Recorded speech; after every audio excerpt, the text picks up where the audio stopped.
Hi, welcome to this week's Dvar Torah. In this week's Parsha, Parshas Mishpotim, we come upon many of the laws, monetary laws, tort laws, all sorts of laws that come up within the Torah as the next step after the giving of the Ten Commandments. So the end of last week's Seder, we read about the giving of the Ten Commandments, and we move straight on to Mishpotim, which deals with this monetary law, and it's connected by the words, Ve'ele ha-mishpotim, and these are the statues, asher tosim nifneim, that you should place before them. What is the Torah saying with Ve'ele ha-mishpotim, and these are the statues? Rashi already tells us there that a vav is a connecting letter. And it tells us that Mishpotim, the laws, need to be connected back to the Aseret HaDibros, the Ten Commandments. So what is that connection? What is the Torah trying to tell us? So I'd like to tell you something that I heard today on an audiobook, which when I heard it, made me understand this connection as well. This audiobook is talking about communication. And one of the things it speaks about within communication is storytelling.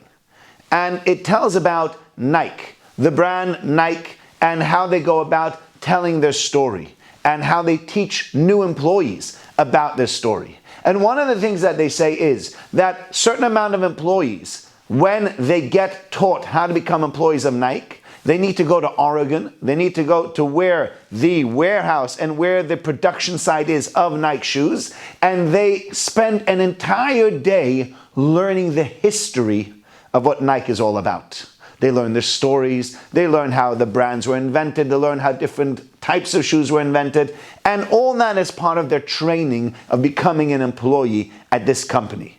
And when they asked the CEO, why do they do that? Why do they take everybody to learn why these shoes were created or how they were created? What they say is the following: we want people to know the culture within which these shoes were created. We want people to know why these shoes were created, what solutions we use in order to create them, and when people understand the greater picture, then they look at the shoes that we have today and they see a connection back to the first set of shoes that we made so many years ago. And I think this is true as well when it comes to Mishpotim. You read Mishpotim, you read about the laws, about oxen goring, or about buying a slave, or about lending money, or about damages, or about lending something out, whatever it might be, and you think to yourself, what does that have to do with anyone? Why do I need to care? Or how does that connect? And the Torah says, Ve'ele ha-mishpotim. Connect this back to Matan Torah.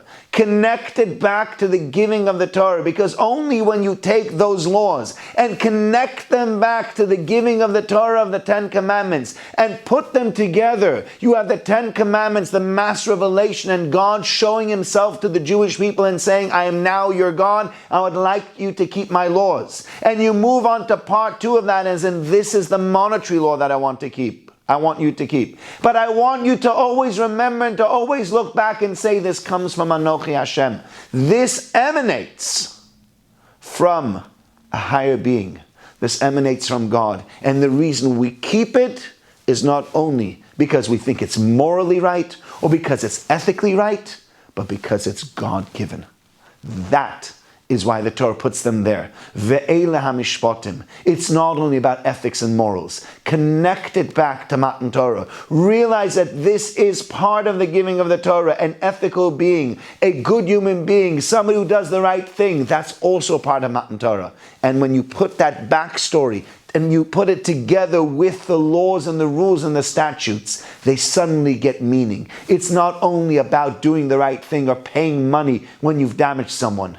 It's about being godly. And that is a totally different story. Wishing you all a very good Shabbos.